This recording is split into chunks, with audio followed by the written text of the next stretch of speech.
ദൈവത്തിൻ്റെ വലിയ പ്രവർത്തികൾ കാണാൻ ദൈവം തിരഞ്ഞെടുത്ത ഒരു കൂട്ടമാണ് ദൈവമക്കൾ. അപ്പോൾ തന്നെ ദൈവത്തിൻ്റെ വലിയ ന്യായവിധികൾ അനുഭവിക്കാൻ ചിലർ വിധിക്കപ്പെട്ടിട്ടുണ്ട്. ഫറവോ പോലെയുള്ള രാജാക്കന്മാർ. ദൈവത്തിൻ്റെ ശക്തി എന്തെന്ന് കാണണമെങ്കിൽ ഫറവോയെ നോക്കിയാൽ മതി. മോശയുടെ കാലത്ത് പുറപ്പാട് പുസ്തകത്തിൽ നമ്മൾ കാണുന്നുണ്ട്. അതായത് ദൈവം ഫറവോയെ കഠിനപ്പെടുത്തി അത്ഭുതങ്ങൾ കൊണ്ട് മിസ്രൈമിനെ നിറച്ചു. മിസ്രൈമിൻ്റെ രാജാവാണല്ലോ ഫറവോ. ദൈവം അവനെ കഠിനപ്പെടുത്തി. അപ്പം ചിലരെ കഠിനപ്പെടുത്തുന്നതും ചിലരുടെ ഹൃദയത്തെ തുറക്കുന്നതെല്ലാം കർത്താവാണ്. അതായത് നമ്മൾ രക്ഷിക്കപ്പെട്ടതുപോലും വിശ്വസിക്കുന്നത് പോലും നമ്മുടെ മിടുക്കല്ല, അതുപോലും ദൈവം നമുക്ക് തന്ന വലിയ കൃപയാണ്. കൃപയാലല്ലോ വിശ്വാസം മൂലം നിങ്ങൾ രക്ഷിക്കപ്പെട്ടത്. ഇന്ന് യേശുവിൻ്റെ പൈതലാണെന്ന് പറയുന്ന ഒരു വ്യക്തിക്ക് പോലും എൻ്റെ വിശ്വാസം കൊണ്ടാണ് ഞാൻ ദൈവ പൈതലായതെന്ന് പറയാൻ യാതൊരു അവകാശമില്ല. അതിൻ്റെ പുറകിലും കർത്താവ് നമുക്ക് കാണിച്ച കരുണയാണ്. നമ്മുടെ ഹൃദയം കർത്താവ് തുറന്നതാണ്. നമ്മുടെ ഹൃദയം കല്ല് പോലത്തെ ഹൃദയമായിരുന്നു. ദൈവവചനം കേട്ടാൽ വിശ്വസിക്കാൻ പറ്റിയ ഒരു ഹൃദയം നമുക്കില്ലായിരുന്നു. എന്നാൽ ബൈബിളിൽ പറയുന്നു, ഞാൻ നിങ്ങൾക്ക് പുതിയൊരു ഹൃദയം തരും, കല്ലായിട്ടുള്ള ഹൃദയം മാറ്റി മാംസളമായ ഹൃദയം ഞാൻ നിങ്ങൾക്ക് തരും എന്ന് ദൈവവചനത്തിൽ പറഞ്ഞതിൻ്റെ നിവൃത്തിയാണ്.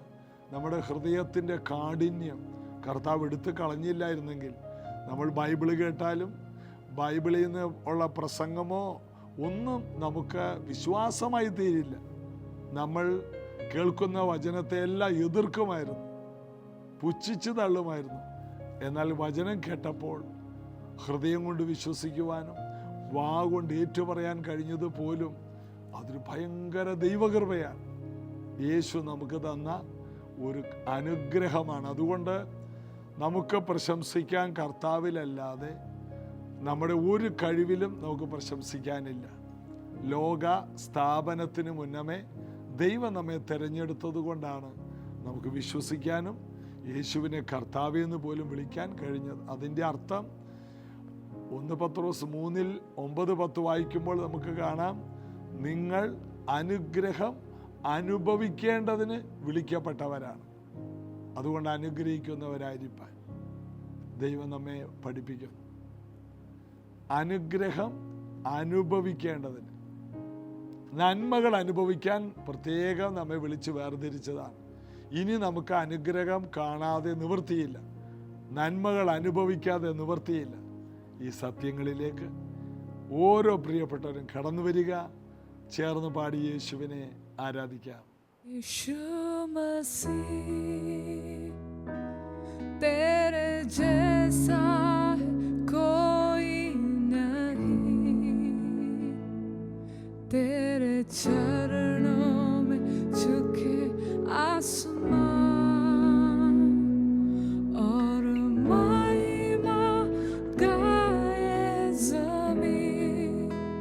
यीशु मसीह तेरे जैसा है कोई नहीं, तेरे चरणों में झुके आसमान और महिमा गाए ज़मीन। हम गाए होसना, तू राजा है रे राजा, तेरी महिमा होए सदा। तू है प्रभु हमारा खुदा, हम गाए होसना,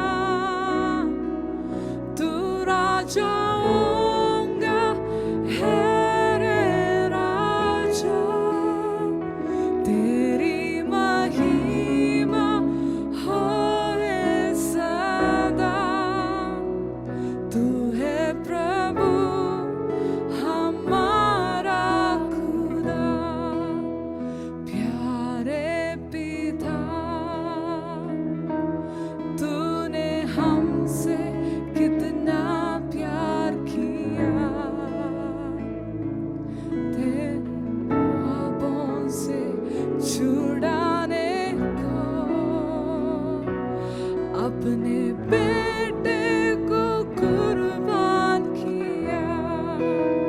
प्यारे पिता, तूने हमसे कितना प्यार किया। हमें पापों से छुड़ाने को अपने बेटे को कुर्बान किया। हम गाए हो सेना, तू राजाओं का है रे राजा। तेरी महिमा होए सदा।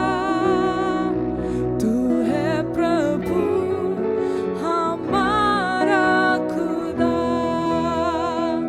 हम गाए हो सेना, तू राजाओं का है रे राजा।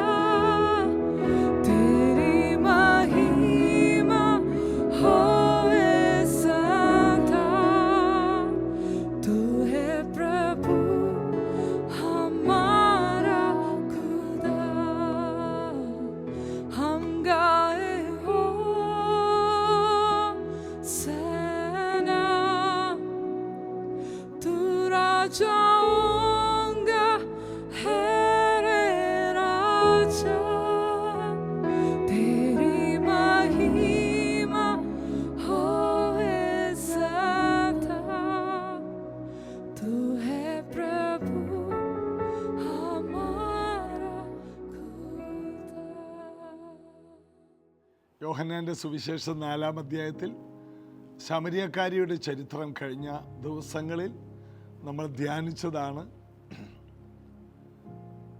അതിനകത്ത് ശമരിയക്കാർ നേരിട്ട് യേശുവിൽ നിന്ന് കേൾക്കത്തക്ക രീതിയിൽ യേശു കർത്താവ് അവിടേക്ക് കടന്നു പോകുന്നു. ശമരിയക്കാരി ഒരു വാതിലായിരുന്നു. യേശു പറഞ്ഞില്ല, ഞാൻ തന്നെയാണ് വാതിലെന്ന്. ഇതുപോലെ ഓരോ വ്യക്തികളും നമ്മളും ആയിരങ്ങളിലേക്ക് വചനമെത്തിക്കുന്ന ഒരു കവാടമാണ് നമ്മൾ. നമ്മിലൂടെ അനേക ഇടങ്ങളിലേക്ക് വചനം കടന്നു ചെല്ലാൻ നമ്മളൊരു മുഖാന്തരമാകണം. അതിന് പ്രത്യേകിച്ച് കഴിവോ കൃപയോ ഒന്നും വേണ്ട. ശമരിയക്കാരി അവൾ പട്ടണത്തിൽ ചെന്ന് പറഞ്ഞു, ഞാൻ ചെയ്തതൊക്കെയും എന്നോട് പറഞ്ഞവനെ നിങ്ങൾ വന്ന് കാണുക. ഇപ്പോൾ ശമരിയക്കാർ വന്നിട്ട് പറയുകയാണ്, 4 യോഹന്നാൻ 4:39 മുതൽ വായിക്കുമ്പോൾ, ഞാൻ ചെയ്തതൊക്കെയും അവൻ എന്നോട് പറഞ്ഞു എന്ന് സ്ത്രീ സാക്ഷ്യം പറഞ്ഞ വാക്ക് നിമിത്തം ആ പട്ടണത്തിലെ പലരും അവനിൽ വിശ്വസിച്ചു. അവളെക്കുറിച്ച് യേശു പറഞ്ഞത്, അതായത് യേശു എന്താ പറഞ്ഞത്? ശമരിയക്കാരിയെക്കുറിച്ച് നല്ലത് വല്ലതും പറയാനുണ്ടോ? ഇല്ല. ശമരിയക്കാരിയുടെ അവസ്ഥ, അവളുടെ പാപം, അവളുടെ ജീവിത സാഹചര്യം യേശു തുറന്നു പറഞ്ഞു. അവളുടെ അവസ്ഥ പറഞ്ഞു. അത് കേട്ടപ്പോൾ ജനങ്ങൾക്കും കർത്താവിൽ വിശ്വാസമുണ്ടായി. ആ പട്ടണത്തിലെ പല ശമര്യരും യേശുവിൽ വിശ്വസിച്ചു. അങ്ങനെ ശമര്യർ അവൻ്റെ അടുക്കൽ വന്ന് തങ്ങളോടുകൂടെ പാർക്കണമെന്ന് അവനോട് അപേക്ഷിച്ചു. അവൻ 2 നാൾ അവിടെ പാർത്തു. ഇതിൻ്റെ എല്ലാം കാരണം എന്താണ്? ഒരു ശമരിയക്കാരിയാണ്. അവൾ മുഖാന്തരം ആ പട്ടണത്തിൽ യേശു കാലുകുത്തി. നിങ്ങൾ മുഖാന്തരം നിങ്ങളുടെ ദേശം മുഴുവൻ യേശുവിൻ്റെ പാദസ്പർശനമേറ്റാൽ അത് എത്ര വലിയ അനുഗ്രഹമാണ്. അതിൻ്റെ കാരണം, നിങ്ങളൊരു വ്യക്തിയാണെങ്കിൽ അതിലെത്ര വലിയൊരു അഭിമാനമായിരിക്കും നിങ്ങൾക്കും എനിക്കും. യേശുവിനെ ചില പട്ടണങ്ങളിലേക്ക് കൂട്ടിക്കൊണ്ടു പോകാൻ, പല ഗ്രാമങ്ങളിലേക്ക് കൂട്ടിക്കൊണ്ടു പോകാൻ ചിലരെ ദൈവം കണ്ടിട്ടുണ്ട്. ഈ ശമരിയക്കാരി കാരണം പട്ടണം മുഴുവൻ ഇപ്പോൾ ഇത് പടരുകയാണ്. യേശു ദൈവപുത്രൻ എന്ന വാർത്ത ഇപ്പോൾ അവിടെ പടരുകയാണ്. അവിടെ വായിക്കുന്നു, അവൻ 2 നാൾ അവിടെ പാർത്തു. ഏറ്റവും അധികം പേർ അവൻ്റെ വചനം കേട്ട് വിശ്വസിച്ചു. അവൻ്റെ അത്ഭുതങ്ങൾ കണ്ട് വിശ്വസിച്ചു എന്നല്ല, അവൻ്റെ വചനം കേട്ട് വിശ്വസിച്ചു. യേശു അവിടെ അത്ഭുതങ്ങളൊക്കെ ചെയ്തതായിട്ടൊന്നും കാണുന്നില്ല. നമുക്കൊരു തെറ്റിദ്ധാരണയുണ്ട്, അത്ഭുതങ്ങൾ മാത്രം നടന്നാലേ ജനങ്ങൾ രക്ഷിക്കപ്പെടൂ. ഇല്ല, വചനത്തിന് ഊന്നുവടിയുടെ ആവശ്യങ്ങളൊന്നുമില്ല. വചനത്തിന് വചനമായി തന്നെ പ്രവർത്തിക്കാൻ ശക്തിയുണ്ട്. വചനത്തിന് വേറെ ചിലർ പറയും ഭയങ്കര അത്ഭുതങ്ങൾ ഇല്ലാത്തത് കൊണ്ടാണ് ജനങ്ങൾ വിടുവിക്കപ്പെടാത്തത്. അത്ഭുതങ്ങളില്ലെങ്കിലും വചനത്തിന് വചനത്തിൻ്റെ നിലവാരത്തിൽ നിൽക്കാനുള്ള പ്രാപ്തിയുണ്ട്. യോഹന്നാൻ വചനം ഒന്നും ചെയ്തില്ല, സ്നാപയോഹന്നാൻ, എന്നിട്ടും കേട്ടവരെല്ലാം വിശ്വസിച്ചു. സർപ്പസന്തതികളെ എന്ന് വിളിച്ചിട്ട് പോലും ജനങ്ങൾ പിന്മാറിയില്ല. എല്ലാവരെയും അവൻ ഒരു വിമർശന വാക്കുകളിലൂടെയാണ് നേരിട്ടത്, സംസാരിച്ചത്. എന്നിട്ട് ആരും യോഹന്നാനെ വിട്ട് മാറിയില്ല. അതിൻ്റെ കാരണം അവൻ്റെ ദൈവേൽപ്പിച്ച വചനമാണ്. പിന്നത്തേതിൽ ഒത്തിരി പേര് യേശുവിലേക്ക് തിരിഞ്ഞതും യോഹന്നാൻ പറഞ്ഞ വചനമാണ്. യേശുവും ഈ ശമരിയിൽ അത്ഭുതങ്ങളൊന്നും ചെയ്യുന്നതായിട്ട് കാണുന്നില്ല. എന്നിട്ടും ഏറ്റവും അധികം പേർ അവൻ്റെ വചനം കേട്ട് വിശ്വസിച്ചു. വചനത്തിന് ഊന്നുവടികളുടെ യാതൊരു ആവശ്യവുമില്ല. ഒരത്ഭുതം ഉണ്ടായിരുന്നെങ്കിൽ, ഇന്നതുണ്ടായിരുന്നെങ്കിൽ, വേണ്ട, നീ വചനം പറ. യേശു നമ്മെ പഠിപ്പിക്കുകയാണ്, നീ വചനം പറ. യേശുവിന് വേണമെങ്കിൽ എത്ര വേണമെങ്കിലും അത്ഭുതങ്ങൾ ചെയ്യാം, എങ്കിൽ യേശു അത്ഭുതങ്ങളൊന്നും ചെയ്യുന്നില്ല. വചനത്തിന് വചനത്തിൻ്റെതായ ശക്തിയുണ്ട്. വചനമാണ് ജനങ്ങളെ വിടുവിക്കുന്നത്. നമുക്കറിയാം, ധനവാന്റെയും ലാസറിൻ്റെയും കഥയല്ല, അതൊരു സത്യമാണ്. അത് യാഥാർത്ഥ്യം യേശു പറയുമ്പോൾ, ലാസർ മരിച്ചു, ദൂതന്മാരവനെ കൊണ്ടുപോയി. ധനവാൻ മരിച്ച് അടക്കപ്പെട്ടു. ദൂതൻ കൊണ്ടുപോയതായിട്ട് കാണുന്നില്ല, അവൻ യാതനാ സ്ഥലത്ത് കിടക്കുന്നു. അപ്പോൾ അവിടെ ദൂതൻ കൊണ്ടുപോയതോ സ്വീകരണമൊന്നുമില്ല. അവൻ യാതനാ സ്ഥലത്ത് കിടക്കുകയാണ്. അവിടെ കിടന്ന് നിലവിളിക്കുകയാണ്. അവിടെ വെച്ച് ഈ ധനവാൻ പറയുന്ന കാര്യമുണ്ട്, അബ്രഹാം പിതാവേ, ലാസറിനെ എൻ്റെ സഹോദരന്മാരുടെ അടുക്കിലേക്ക് അയക്കണേ.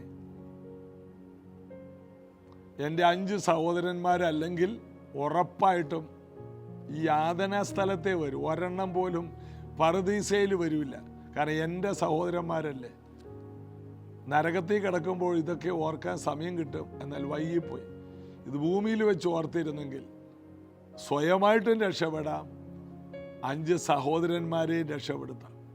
ശമരിയക്കാരിക്ക് അവളുടെ പാപം ഓർത്ത് മനം തിരിയാൻ കഴിഞ്ഞതുകൊണ്ട് അവളും രക്ഷപ്പെട്ടു. ഒത്തിരി ശമരിയക്കാരെയും രക്ഷപ്പെടുത്താൻ കഴിഞ്ഞു. നമ്മളൊരു വാതിലാണ്. നമ്മൾ നരകത്തിൽ ചെന്നിട്ട് ആൾക്കാരെ രക്ഷിക്കാനിരിക്കുകയാണോ? അല്ല, നമ്മളൊരു വാതിലാണ്. നമ്മിലൂടെ ഒത്തിരി പേർക്ക് കർത്താവിലോട്ട് തിരിയാൻ കഴിയും. നാം ഒരു അനുഗ്രഹമാണ്. നാം യേശുവിനെ സ്വീകരിച്ചത് കൊണ്ട് നാം മുഖാന്തരം ഒത്തിരി പേർക്ക് ജീവിതത്തിൽ ഭാവി ഉണ്ടാകാൻ പോവുകയാണ്. നമുക്ക് നമ്മെ തന്നെ മനസ്സിലാക്കാൻ ഈ ദിവസങ്ങളിൽ കഴിയട്ടെ. ശമരിയക്കാരി, അവൾ ഒത്തിരി പേർക്ക് ഭാവി ഉണ്ടാക്കി. ഒന്നോർക്കണം, അവൾക്ക് ഭാവിയില്ലാതെ പോയതാണ്. 5 ഭർത്താക്കന്മാർ അവളുടെ ജീവിതത്തെ കുഴച്ചതാണ്. ഇപ്പോഴുള്ളതോ ഭർത്താവല്ല, ഭാവി നഷ്ടപ്പെട്ടു പോയ ഒരുത്തി യേശുവിനെ കണ്ടുമുട്ടിയ അന്ന് ഒത്തിരി പേർക്ക് ഭാവിയുണ്ടായി. അപ്പം നാം മുഖാന്തരം നമുക്കും മറ്റുള്ളവർക്കും ഭാവി ഉണ്ടാകാൻ ഒറ്റ കാര്യം, യേശുവിനെ കണ്ടുമുട്ടിയാൽ മതി. നരകത്തീ കടന്നുകൊണ്ട്, യാതന സ്ഥലത്ത് കടന്നുകൊണ്ട് ഈ ധനവാൻ പറയുകയാണ്, എൻ്റെ 5 സഹോദരന്മാർ ഇവിടെ വരാതിരിക്കാൻ ഒറ്റ കാര്യമുള്ളൂ, മരിച്ചവരിൽ നിന്ന് ഒരുത്തൻ എഴുന്നേറ്റ് ചെല്ലണം. അവിടെ കുറെ ഉപദേഷ്ടാക്കളുണ്ട്, അവരൊന്നും പറഞ്ഞു നടക്കത്തില്ല. ഒരുത്തൻ ഉയർത്തെഴുന്നേറ്റ് ചെന്നാൽ, ലാസർ മരിച്ചത് എല്ലാവർക്കും അറിയാം, അവൻ എഴുന്നേറ്റ് ചെന്നാൽ എൻ്റെ സഹോദരന്മാർക്ക് നല്ല പരിചയമുള്ള ആളാണ് ഈ ലാസർ. അവൻ എഴുന്നേറ്റ് ചെന്നാൽ എല്ലാവരും വിശ്വസിക്കും. അബ്രഹാം അതിന് പറഞ്ഞു, മോശയുടെയും പ്രവാചകന്മാരുടെയും പുസ്തകങ്ങൾ, ദൈവം കൊടുത്ത പുസ്തകങ്ങൾ അവർ വിശ്വസിക്കുന്നില്ലെങ്കിൽ മരിച്ചവരിൽ നിന്ന് ഒരാൾ എഴുന്നേറ്റ് ചെന്നാലും വിശ്വസിക്കില്ല. അതിൻ്റെ അർത്ഥം ബൈബിൾ വിശ്വസിക്കാത്ത ഒരാൾ അത്ഭുതങ്ങളിലും വിശ്വസിക്കില്ല. അതിനെ വേറെ രീതിയിൽ വ്യാഖ്യാനിക്കും. എത്ര വലിയ അത്ഭുതമാണെങ്കിലും അത്ഭുതങ്ങളെ അത്ഭുതങ്ങളായിട്ട് കാണാൻ പലർക്കും ബുദ്ധിമുട്ടാണ്. നമ്മൾ കർത്താവിന് വേണ്ടി ഇറങ്ങിയ സമയത്ത് നമുക്ക് ഇത്തിരി ക്ഷീണം വന്ന ഉടനെ പറയും, അവരെ നമ്മുടെ നല്ല പള്ളിയൊക്കെ വിട്ട് ഇറങ്ങിയതുകൊണ്ടാണ് അനുഭവിക്കുന്നതെന്ന് പറയും. ഇനി ദൈവം നമ്മളെ അനുഗ്രഹിച്ച് ഉയർച്ച വന്നാലോ ഉടനെ എന്ത് പറയും, ആഹാ ഇവർക്ക് അമേരിക്കയിൽ നിന്നൊക്കെ നിറയെ പൈസ വരുന്നുണ്ട്, അതുകൊണ്ടാണ് ഈ അനുഭവങ്ങൾ. അതിനെ ദൈവം ചെയ്യുന്ന ഒരു അത്ഭുതമായി ചിത്രീകരിച്ച് അതിന് ദൈവത്തിന് മഹത്വം കൊടുക്കാൻ അത്ഭുതങ്ങളിലൂടെ കഴിയുന്നില്ലെങ്കിൽ ആ അത്ഭുതങ്ങൾ പോലും അവർക്ക് ദോഷമായി തീരും. ഇതാ അബ്രഹാം പറയുകയാണ്, മരിച്ചവരിൽ നിന്ന് ഒരാൾ എഴുന്നേറ്റ് ചെന്നിട്ട് വലിയ കാര്യമൊന്നുമില്ല. കാരണം ബൈബിൾ വിശ്വസിക്കാത്ത ഒരുവൻ, ബൈബിളിലൂടെ വിശ്വാസം വരാത്ത ഒരുവൻ അത്ഭുതം കണ്ടാലും അവന് വിശ്വസിക്കാനൊന്നും കഴിയില്ല. അതിൻ്റെ അർത്ഥം ബൈബിളിൻ്റെ ഒപ്പം അത്ഭുതങ്ങൾ ചെയ്യും. എന്തിനാണ്? അത് അവരുടെ ആവശ്യം നിറവേറ്റുന്നതാണ്. അവർ വിശ്വസിക്കാനല്ല ഈ അത്ഭുതം. എന്നാൽ വിശ്വാസത്തിന് കൂടുതൽ പ്രയോജനം ചെയ്യും. സൗഖ്യം കിട്ടുമ്പോൾ, വിടുതൽ കിട്ടുമ്പോൾ അതൊരു നന്ദിയാണ്. അത്ഭുതങ്ങൾ ദൈവം കരുണ കൊണ്ട് ചെയ്യുന്ന ഒന്നാണ്, മനസ്സലിവാണ്. അത്ഭുതങ്ങളൊക്കെ ഈ ഭൂമിയിലെ ജീവിതത്തിൽ ദൈവം തരുന്ന നന്മയാണ്. എന്നാൽ വചനം കേട്ടുള്ള രക്ഷ അത് നിത്യജീവനാണ്. സൗഖ്യം വീണ്ടും അസുഖം വരാം, സമൃദ്ധി വീണ്ടും ദാരിദ്ര്യം വരാം ഈ ലോക ജീവിതത്തിൽ. എന്നാൽ വചനത്തിലൂടെ കിട്ടുന്ന നിത്യജീവൻ അത് പിന്നീട് ഒരിക്കലും നമ്മെ വിട്ട് മാറില്ല. അത്ഭുതങ്ങളിലൂടെ ഉണ്ടാകുന്ന അനുഗ്രഹങ്ങൾ അത് മാറിപ്പോകാം, എന്നാൽ ദൈവവചനത്തിലൂടെ ഉണ്ടാകുന്ന അനുഗ്രഹം ഒരു നാളും മാറിപ്പോകില്ല. അത് നിത്യജീവനാണ്. മരണത്തിന് അപ്പുറത്തേക്കും നമ്മെ കൊണ്ടുപോകുന്നതാണ് ദൈവവചനത്തിൻ്റെ സത്യം. എത്ര പേർക്ക് ഇത് ഗ്രഹിക്കാൻ കഴിയുന്നുണ്ട്? അത്രയും പേര് ഇന്ന് അനുഗ്രഹിക്കപ്പെടും. ഏത് അത്ഭുതങ്ങളെ നോക്കിക്കോ. മുടന്തൻ എഴുന്നേറ്റു, അവൻ വീണ്ടും കിടപ്പിലാകാം. ലാസർ ഉയർത്തു, വീണ്ടും ലാസർ മരിച്ചു. എന്നാൽ ദൈവവചനം കേട്ട ഇവരെല്ലാവരും നിത്യജീവൻ പ്രാപിച്ചു. ആ നിത്യജീവൻ അവരിൽ നിന്ന് ഒരിക്കലും മാഞ്ഞു പോകുന്നില്ല. നിത്യജീവൻ ഉണ്ടാകുന്ന അത്ഭുതത്തിൽ നിന്നല്ല, ദൈവവചനത്തിൽ നിന്നാണ്. അപ്പോൾ ഇവിടെ ഏറ്റവും അധികം പേർ വചനം കേട്ട് വിശ്വസിച്ചു.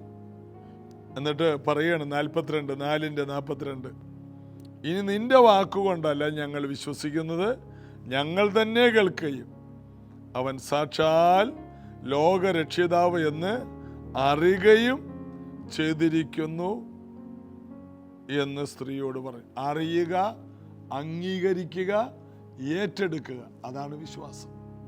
കേട്ട് അത് വ്യക്തമായി മനസ്സിലാക്കണം, യേശു തന്നെയാണ് ലോകരക്ഷകൻ. അതുകൊണ്ടാണ് പത്രോസ് എടുത്തു പറഞ്ഞ, മറ്റൊരുത്തനിലും രക്ഷയില്ല.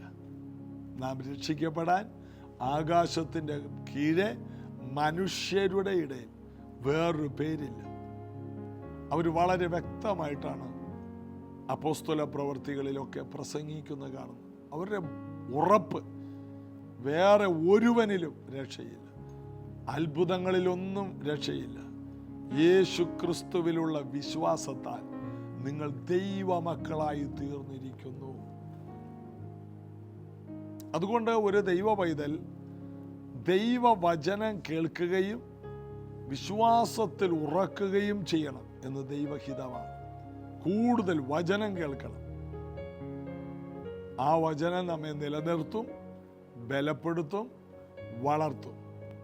അതിനായിട്ട് കർത്താവ് കൂടുതൽ കൃപ തരട്ടെ.